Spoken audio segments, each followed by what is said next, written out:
dan šmarnic, ko zvemo, kaj delajo angeli in svetniki v nebesih. Petra je med sveto mašo prestrašil Jezus, ki mu je pomežiknil s križa. Naslednji dan se je Peter vrnil v cerkev in se vse popoldne pogovarjal z Jezusom. Poslavil se je, ker je moral domov na večerjo, a obljubil je, da bo še prišel. Peter je držal obljubo. V petek popoldne so njegove superge spet zaškripale na cerkvenem tlaku. Usedel se je v klop pod križem. V prav tisto klop, v kateri pri maši sedita očka in mamica in v kateri je do nedavnega, dokler ni začel ministrirati, sedel tudi sam. Dvignil je glavo in pogledal Jezusa na križ. Nič se ni zgodilo. Jezus se ni premaknil. Sklonjene glave, zaprtih oči, pribit na križ, je visel na steni. Morda pa spi, je pomislil Peter. Prav gotovo, saj mora biti utrujen. Ni lahko rok ves čas držati takole. Peter to ve. Kadar igra violino več kot 20 minut, kar se sicer zelo redko zgodi, ga začnejo roke tako neizmerno boleti, da mora takoj odložiti inštrument in malo počiti.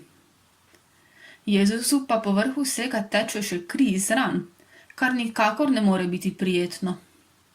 Ni dolgo nazaj, ko je Peter padel s kolesa in si opraskal koleno.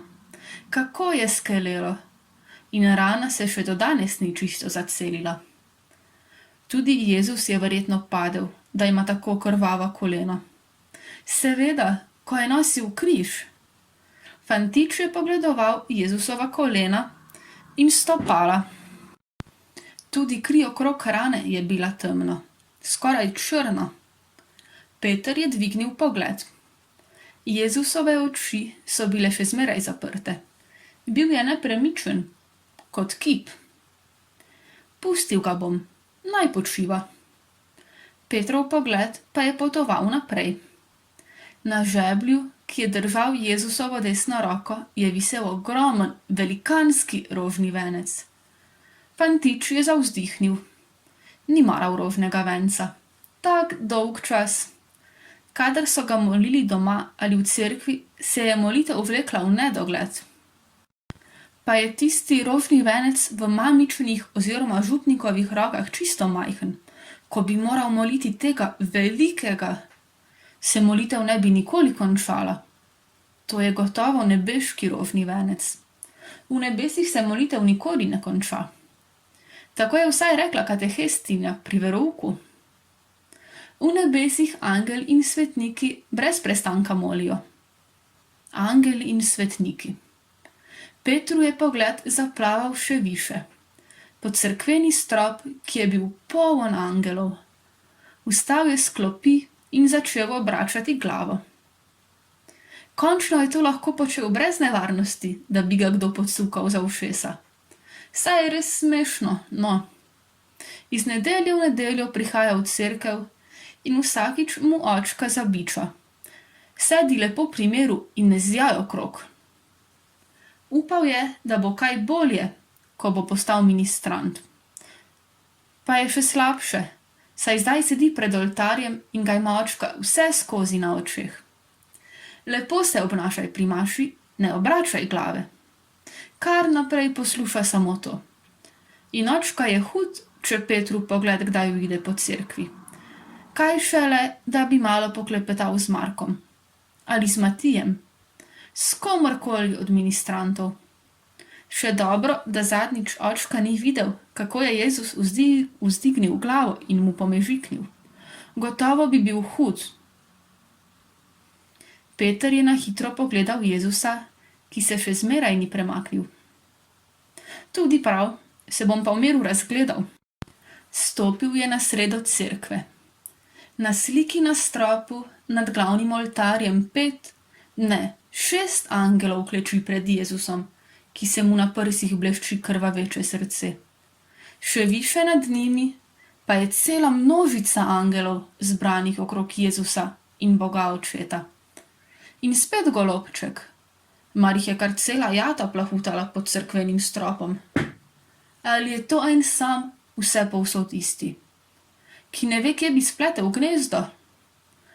Levo in desno od tabernaklja klečita dva velika lesena angela. Spita, oči imata zaprte. Morda pa molita, saj sta v cerkvi. Peter v cerkvi še nikoli ni zaspal. Vsaj ne, da bi vedel. Morda kdaj pri polnočnici. Za oltarjem je velika slika in na njej Marija z Jezusom v naročju, ob njej pa dva škofa. Ko je bil Peter še manjši, je mislil, da sta to dva Miklavža. Ni vedel, zakaj sta dva. Zdaj pa že ve, da sta to svetnika. Očka mu je povedal, da sta to sveti Ingenuin in sveti Albuin. Da se ti jezik zaplete. Ingenuin in Albuin. Tedaj se je prepih skozi odprto okno na koru raztegnil vse do orgelskih piščali, da je tiho zabrnelo. Ravno dovolj, da je deček zasukal glavo proti drugemu koncu cerkve. Peter! Ga je nekdo nenadoma poklical. Fantič se je zdrznil od presenečenja in strahu, kajti glas ni bil Jezusov.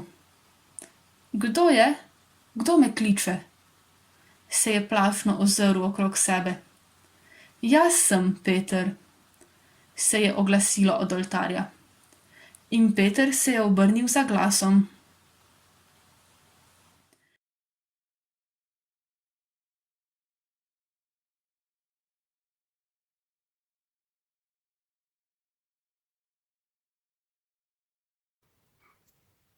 Živijo, otroci! Danes je bilo v zgodbi kar nekaj govora o svetnikih. Verjetno ste jih tudi vi že kdaj videli upodobljene na kakšnih slikah ali kipih v vaši domači cerkvi. Pa jih prepoznate?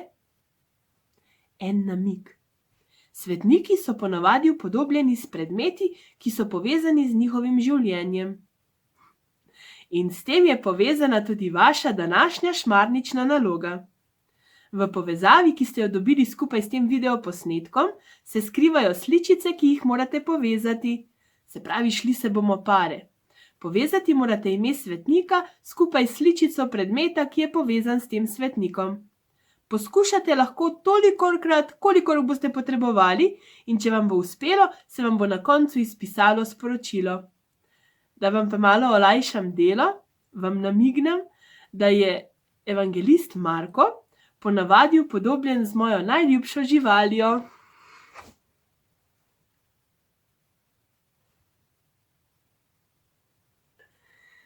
Zdaj pa srečno naprej.